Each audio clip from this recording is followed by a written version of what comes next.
Hello and welcome. Well, they've done it again. Canterbury Cathedral.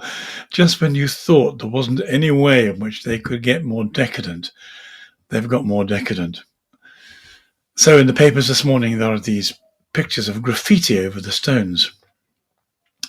Some of the words in the graffiti are interesting, about flourishing and love and questions, and they're designed supposedly to get people to interrogate God, interrogate the place. But the thing about graffiti is it's just so ugly.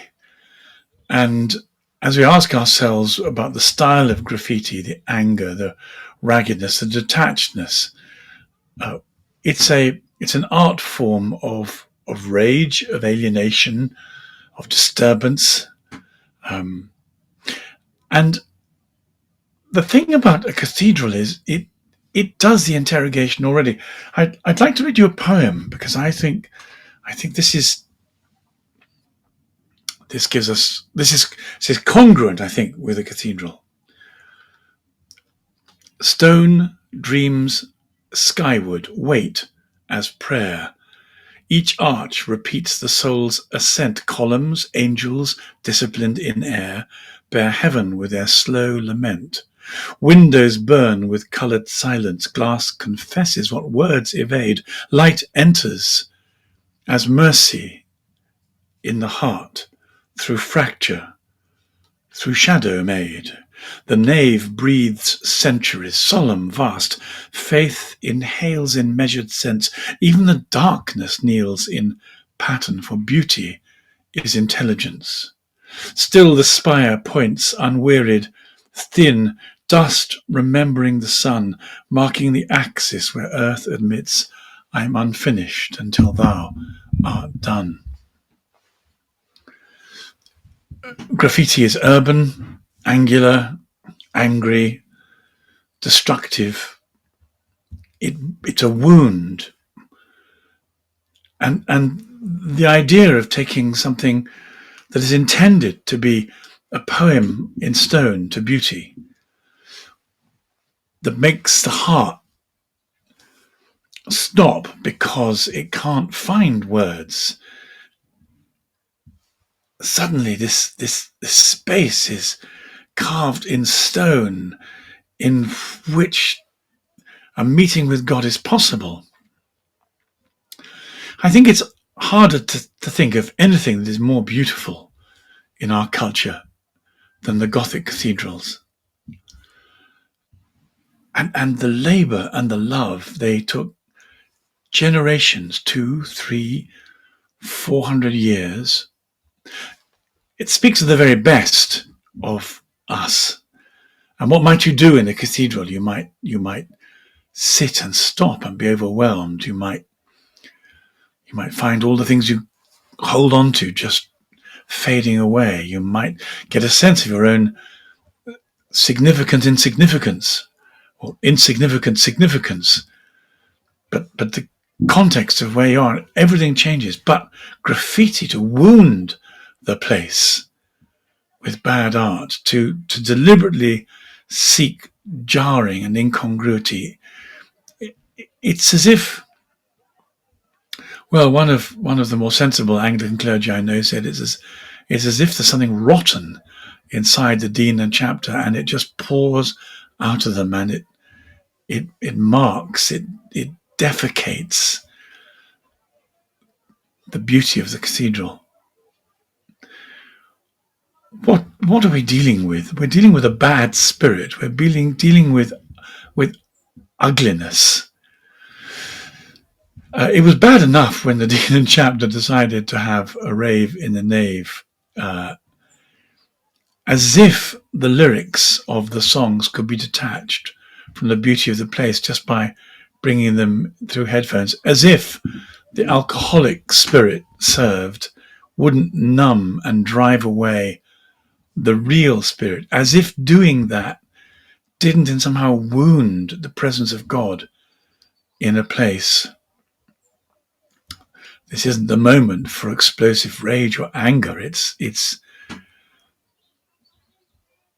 I think it's almost to be brought to a point where we can't find the words to explain the decadence of spirit of the people in charge of the spaces. What God do they serve? How do they say their prayers? Are they so untouched by beauty and by holiness, by the irradiation of the presence of God in either stone or sacrament, that they see it just as the equivalent of a religious underground car park? Because that's how they treat it. That's where you find the graffiti. There's no solution.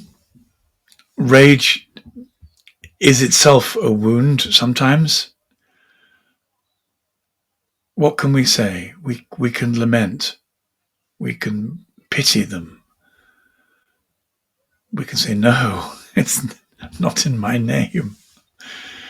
Perhaps we need to make acts of reparation before the Blessed Sacrament.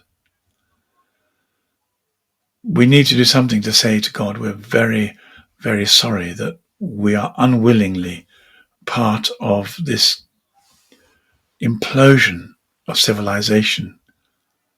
For where there is no love or truth or beauty, the other side finds its way in.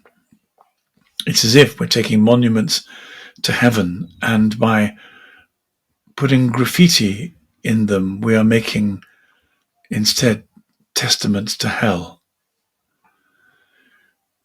This is a very bad and serious situation. We can pray, we can protest, we can lament, but perhaps the most important thing to do is to try and bring people to an experience of Christ. For the love and the beauty and the mystery in cathedrals all flows from the experience of God in the womb of Mary. This pouring of love into the human womb of womanhood, of motherhood, so that it could walk, love, talk, heal, guide, accompany. Something unbelievably beautiful in the human form, which the human form then tries to replicate in art with love. And the dean and chapter of Canterbury Cathedral have just wounded, defaced, and desecrated. Well, if it drives us to prayer, to tears, to evangelism, then it does some good. But that, I think, is how we need to respond. Is that really the state of Anglicanism today? These are Catholic buildings. I don't mean to be tribal or one-upmanship or have a one-upmanship. Part of my desire to become Catholic was discovering that these buildings that I adored were part of the Catholic imagination. But they are Catholic buildings built with Catholic sentiment, expressing a Catholic soul. And the tragedy and destruction of the takeover by an alien religion, an alien state, an alien philosophy becomes bare and bold in the face of the graffiti that has been sprayed all over them. God, have mercy upon us and bring some good out of this, if at all possible.